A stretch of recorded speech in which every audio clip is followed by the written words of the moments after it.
मैं कल इस देश को बहुजन राष्ट्र बनाने के लिए यात्रा निकालूं तो क्या अभिव्यक्ति की बोलने की आजादी भी संविधान में। दोस्तों बहुत बहुत स्वागत करता हूं आप सभी का। एक बात आप लोगों ने नोट की होगी कि जब भी कोई हिंदू राष्ट्र की डिमांड करता है तो वो ब्राह्मण ही होता है। ऐसी क्या वजह है कि ब्राह्मण व्यक्ति ही हिंदू राष्ट्र की बात करता है? और बड़ा सवाल ये है कि हिंदू राष्ट्र की डिमांड हो क्यों रही है? दोस्तों जानते हैं कि हिंदू राष्ट्र की डिमांड क्यों हो रही है? जो लोग भी हिंदू राष्ट्र की डिमांड कर रहे हैं वो संविधान विरोधी हैं, वो आरक्षण विरोधी हैं, वो अंबेडकर विरोधी हैं, वो समानता विरोधी है। जो भी हिंदू राष्ट्र की डिमांड करता है वो समझ जाइए कि वो संविधान विरोधी ही है, क्योंकि हमारा देश संविधान से चलता है। और इस समय जो बाबा बागेश्वर हैं वो खुद अब संविधान कैसे करने लगे हैं। दोस्तों आज मैं आपको एक वीडियो दिखाऊंगा जिसमें वो खुद अब संविधान की दुहाई दे रहे हैं। लेकिन इस बीच चंद्रशेखर आजाद की बहुत ज्यादा चर्चा है। चंद्रशेखर आजाद ने बहुजन राष्ट्र बनाने को लेकर एक बहुत बड़ा ऐलान कर दिया। क्या कुछ कहा है चंद्रशेखर आजाद ने वो भी आपको दिखाऊंगा। लेकिन सबसे पहले ये खबर भी आप जान लीजिए। ये कोई सुप्रीम कोर्ट के कथित वकील हैं अश्वनी उपाध्याय करके, इन्होंने क्या लिखा है?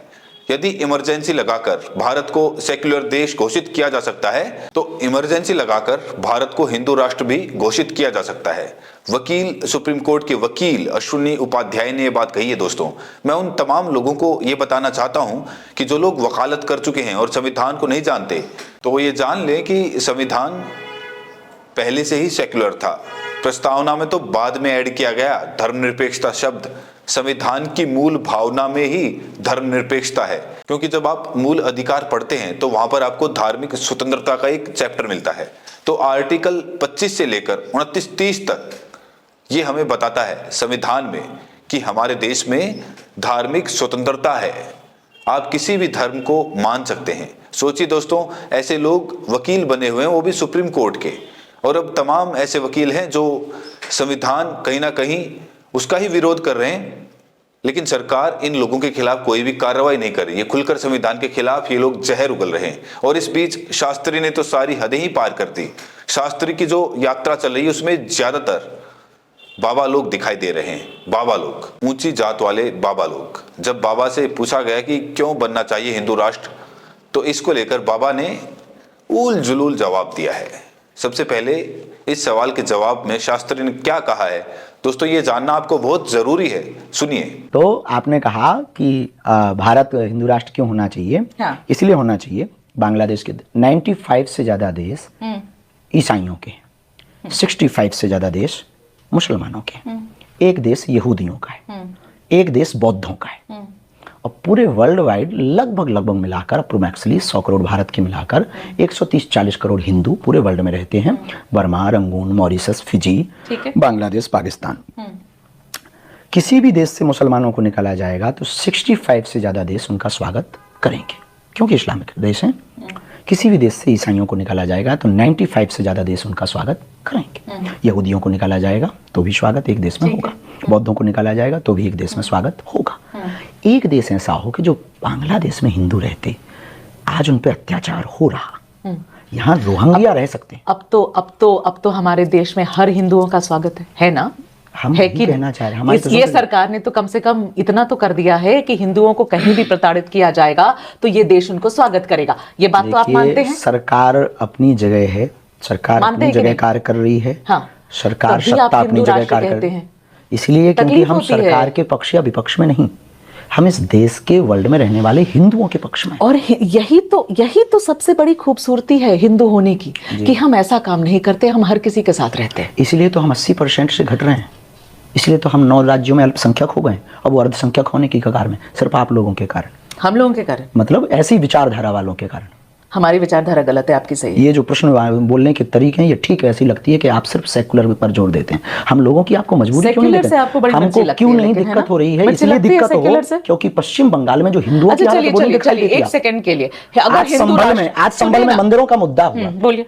आज संभल में जो हुआ वो खेल आपने देखा आपने? संभल में क्या हुआ? देखा, सही था गलत?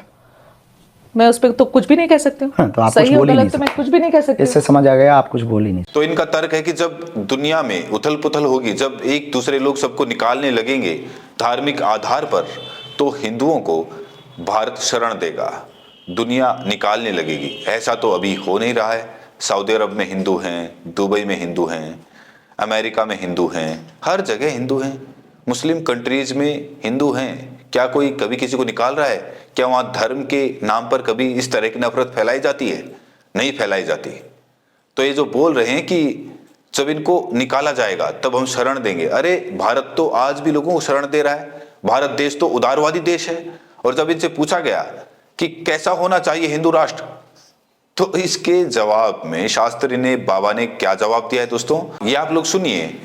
और जब सवाल का जवाब नहीं था तो ये संविधान करने लगे। और एंकर ने भी यहाँ कुछ हद तक बाबा को लताड़ने की कोशिश की है, आईना दिखाने की कोशिश की है। ये वीडियो भी देखिए। अगर हिंदू राष्ट्र भारत बन जाता है तो क्या आदर्श हिंदू राष्ट्र कैसा होना चाहिए बाबा बागेश्वर? ये हिंदू राष्ट्र आपके भारत हिसाब यदि से। बनेगा, हाँ। तो हिंदू राष्ट्र में मुसलमानों को ना भगाया जाएगा ना गालियां दी जाएंगी, ईसाइयों को ना भगाया जाएगा ना गालियां दी जाएंगी। ओके। हमारी हिंदू राष्ट्र का मतलब हिंदू कोई व्यवस्था नहीं, हिंदू एक जीवन जीने की शैली है ना। सब वसुधैव मानते हैं हम कुटुंबकम लोग। बिल्कुल। अहिंसा परमो धर्मः। हमारे हिंदू राष्ट्र में हिंसा को तो स्थान नहीं। देश को सेक्युलर ही रहने दीजिए ना।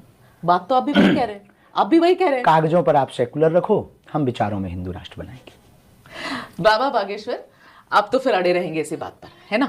चलिए, जब अभी आप सेकुलर पर, आप जैसे लोग सेकुलरिज्म पर अड़े रह सकते हैं, तो हमारे जैसे व्यक्ति को, Constitution का पार्ट है, अरे बात संविधान सुनिए, का तो पार्ट है, संविधान का, और ये देश संविधान से चलता है बाबा बागेश्वर। आपके और मेरे सोचने से तो नहीं चल इसीलिए तो हम पाएगा कह रहे हैं, इसीलिए तो कह रहे हैं, संविधान ये कहता है अभिव्यक्ति की बोलने की आजादी है। सरकार भी और देश भी संविधान से ही चलेगा। अभिव्यक्ति की बोलने की आजादी भी इसीलिए तो आप संविधान बोल रहे हैं, इसीलिए हम बोल, और यही संविधान है जो अभिव्यक्ति की आजादी आपको हम जैसे हर किसी को देता है, इसलिए हम बोल है ना। और एक रिलीजन की जब देश एक रिलीजन का हो जाता है ना, तो इतनी आजादी नहीं होती है बाबा बागेश्वर, ये भी याद रखिएगा। में रहने। तो दोस्तों, ये जो यात्रा चल रही है हिंदू राष्ट्र को लेकर, ये कुछ भी नहीं है।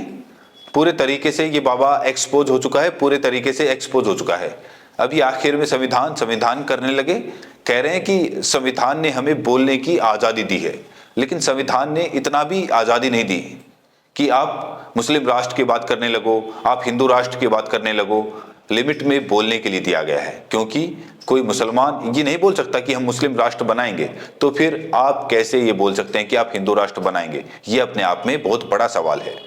पुलिस ऐसे लोगों के खिलाफ कार्रवाई नहीं कर रही, ये भी बड़ा सवाल है। पुलिस तो ऐसे लोगों को संरक्षण दे रही है। इस बीच इस पूरे मामले को लेकर पूरे सीन में एंट्री हो चुकी है चंद्रशेखर आजाद की, और चंद्रशेखर आजाद ने यही मुद्दा उठाया है कि ये लोग हिंदू राष्ट्र के लिए यात्रा निकाल रहे हैं, इनको सिक्योरिटी मिल रही है, तो हम भी अब यात्रा निकालेंगे बहुजन राष्ट्र बनाने को लेकर। तो क्या मुझे भी ऐसी सिक्योरिटी मिलेगी? दोस्तों, बिना देरी किए चंद्रशेखर का ये वीडियो देखिए। दामोदर जो बात कह रहे हैं वो इसलिए सही है क्योंकि ये जो धीरेन्द्र शास्त्री हैं, उनको प्राइम मिनिस्टर अपने छोटे भाई बताते हैं। जब प्राइम मिनिस्टर उनको छोटे भाई कह रहे हैं तो यानी कि वो बाबा नहीं। मैं जानना चाहता हूँ, भारत एक संवैधानिक राष्ट्र है, क्या इसको हिंदू राष्ट्र बनाने की यात्रा निकालना क्या देश विरोधी कदम है या नहीं? मैं कल इस देश को बहुजन राष्ट्र बनाने के लिए यात्रा निकालूं तो क्या सरकार मुझको उतनी सुविधाएं देगी जितनी उनको दे रही है, उतनी सुरक्षा देगी, उतनी परमिशन देगी? तो यहाँ चंद्रशेखर कह रहे हैं कि अगर मैं बहुजन राष्ट्र के लिए यात्रा निकालूं तो, हालांकि उन्होंने ये नहीं कहा कि मैं निकालूंगा, उन्होंने एक कंडीशन रखी। यहाँ वो आईना दिखा रहे हैं, धीरेन्द्र शास्त्री जैसे लोगों को आईना दिखा रहे हैं। जो लोग हिंदू राष्ट्र की डिमांड कर रहे हैं उन्हें आईना दिखा रहे हैं चंद्रशेखर आजाद, और बता रहे हैं कि इस देश में दो तरह के कानून कैसे चल रहे हैं। अरे कानून तो सबके लिए बराबर है ना। अगर कोई सिख राष्ट्र की मांग करता है तो खालिस्तानी, कोई मुस्लिम राष्ट्र की मांग करता है तो आतंकवादी, कोई हिंदू राष्ट्र की डिमांड करता है उसे क्या कहेंगे? उसके खिलाफ भी तो कार्रवाई होनी चाहिए। चूंकि ये देश संविधान से चल रहा है, इसलिए हमारा देश धर्मनिरपेक्ष राष्ट्र है, इसका कोई भी धर्म नहीं है, और इसीलिए पूरी दुनिया में भारत की इज्जत भी है।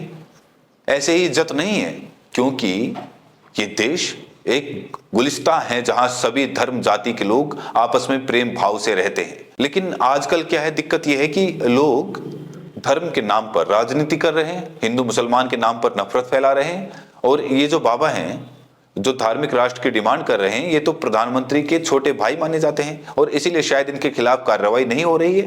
ये देश भी देख रहा है, तो दोस्तों इस देश में दो तरह की विचारधारा है, एक अम्बेडकरवादी, एक मनुवाद। जो लोग मनुवाद के रास्ते पे हैं वो जाहिर तौर पर हिंदू राष्ट्र की डिमांड करेंगे, उन्हें अंबेडकर आरक्षण से दिक्कत होगी। और जो अंबेडकरवादी हैं, जो 85% बहुजन हैं, वो कभी नहीं इस देश को हिंदू राष्ट्र बनाने के समर्थन में आएंगे। और जाहिर तौर पर बहुजनों ने इस यात्रा को नकार भी दिया है। बहरहाल दोस्तों इस वीडियो में इतना ही। चंद्रशेखर आजाद ने जिस तरीके से बहुजन राष्ट्र की बात कही है और जिस तरीके से अब घुटनों पर आते हुए नजर आ रहे हैं, शास्त्री कह रहे हैं कि संविधान ने हमें आजादी दी। आप बताइए कि हमारा देश कैसा होना चाहिए? आपको क्या पसंद है, मनुवाद, अंबेडकरवाद? राय जरूर दें और साथ में ये भी बताएं कि आप ये वीडियो देश के किस कोने से देख रहे हैं। बहुत बहुत शुक्रिया।